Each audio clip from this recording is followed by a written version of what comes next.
সেই 100 ডেজ শেষ হওয়ার পর থেকে আমাদের কিন্তু প্র্যাকটিস করা হয়নি।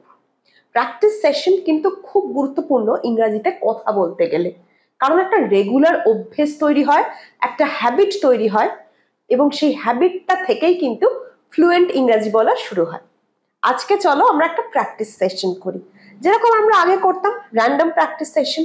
বিভিন্ন রকমের বাংলা সেন্টেন্স যেগুলো আমাদের রোজকার জীবনে ইউজ করতে হয়, সেগুলো কিভাবে তোমরা ইংরেজিতে করবে সেগুলোই দেখাবো। Let's start the class.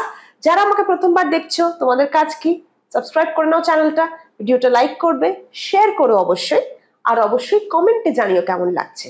Let's start the class. কোনো কিছু ইচ্ছা না করা, আই ডোন্ট লাইক হ্যাভিং। আজকে আমরা এই স্ট্রাকচারটা একটু দেখি। আমার চা খেতে ইচ্ছে করছে না, I don't like having a cup of tea. আমার বেরোতে ইচ্ছে করছে না, I don't like going out today. I don't like going out today. আমার খেতে ইচ্ছে করছে না, I don't like eating now. I don't like eating now. আমার কিছু করতে ইচ্ছা করছে না, I don't like doing it. I don't like reading it. আমার পড়তে ইচ্ছা করছে না। তাহলে কোনো কিছু করতে ইচ্ছা করছে না, সেইটা কিন্তু আমরা এই স্ট্রাকচারগুলো দিয়ে ইউজ করব। এই স্ট্রাকচারের পর যেটা আমরা শিখবো সেটা হচ্ছে আমি এটা করতে পারবো। এটা কিভাবে বলবো? I will be able to do it, বা আই উইল বি, বা আই অ্যামও বলতে পারো অনেক কিছু। I am able to do it, আমি এটা করতে সক্ষম। I am able to do.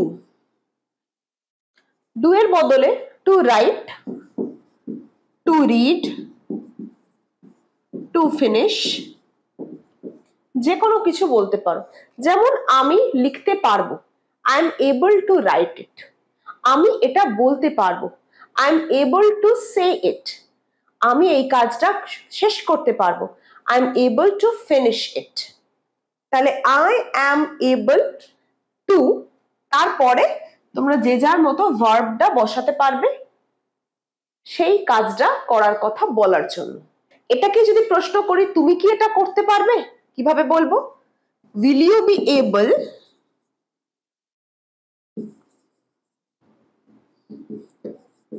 to do it? Will you be able to do it? Will you be able to write it? Will you be able to read the letter? Will you be able to write an email? Will you be able to say it clearly? Will you be able to present in front of the people?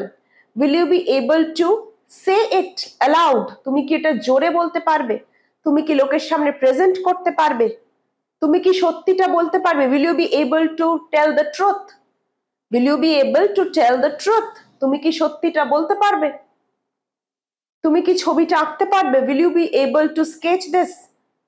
Will you be able to paint this? তুমি কি এটা খরচ করতে পারবে? Will you be able to spend the money? তাহলে তুমি কি করতে পারবে, এটা প্রশ্ন আমরা কিভাবে করব? Will you be able to, তারপর তোমরা পছন্দ মতো ভার্ব বসাবে। এরপর ধরো বলছি আমি এটা পারবো না, I won't be able to, মানে এইটার নেগেটিভ যেটা হবে সেটা কি হবে? I won't be able to. I won't be able to write the letter. আমি চিঠি লিখতে পারবো না, বা আমি ইমেল লিখতে পারবো না। I won't be able to write the email. আমি বলতে পারবো না, I won't be able to tell you. আমি সত্যি বলতে পারবো না, I won't be able to tell you the truth. I won't be able to tell you the truth. আমি প্রেজেন্ট করতে পারবো না সবার সামনে, I won't be able to present in front of people. আমি জোরে বলতে পারবো না কথাটা, I won't be able to say it aloud. আমি শেষ করতে পারবো না সময়ের আগে, I won't be able to finish on time. বুঝতে পারছো? আমি করতে পারবো তার নেগেটিভ, আমি করতে পারবো না, আর এটা হচ্ছে তার ইন্টারোগেটিভ। তুমি কি করতে পারবে?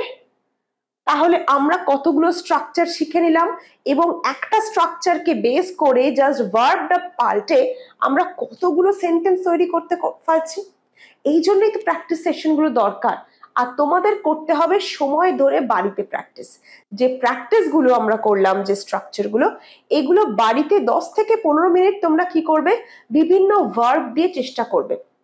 তাতে ফ্লুয়েন্সি বাড়বে, তাতে ভুল হওয়ার সম্ভাবনা কমবে, তাতে তোমাদের ভয় জড়তাটাও কমবে।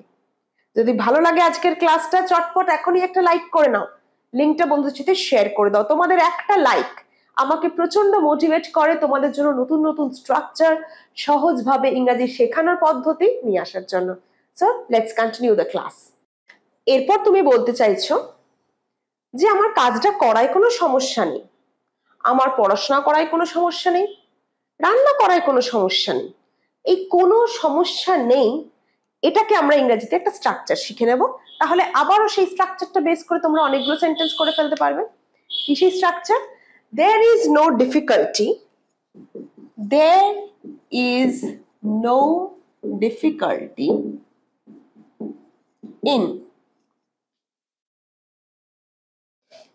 এবার এখানে ভার্ব কুকিং, রিডিং এটসেট্রা আমরা শিখি, চলো। আর যদি বলি আমার কোনো সমস্যা নেই, তাহলে এইটার বদলে I have। আমার রান্না করায় কোনো সমস্যা নেই, I have no difficulty in cooking।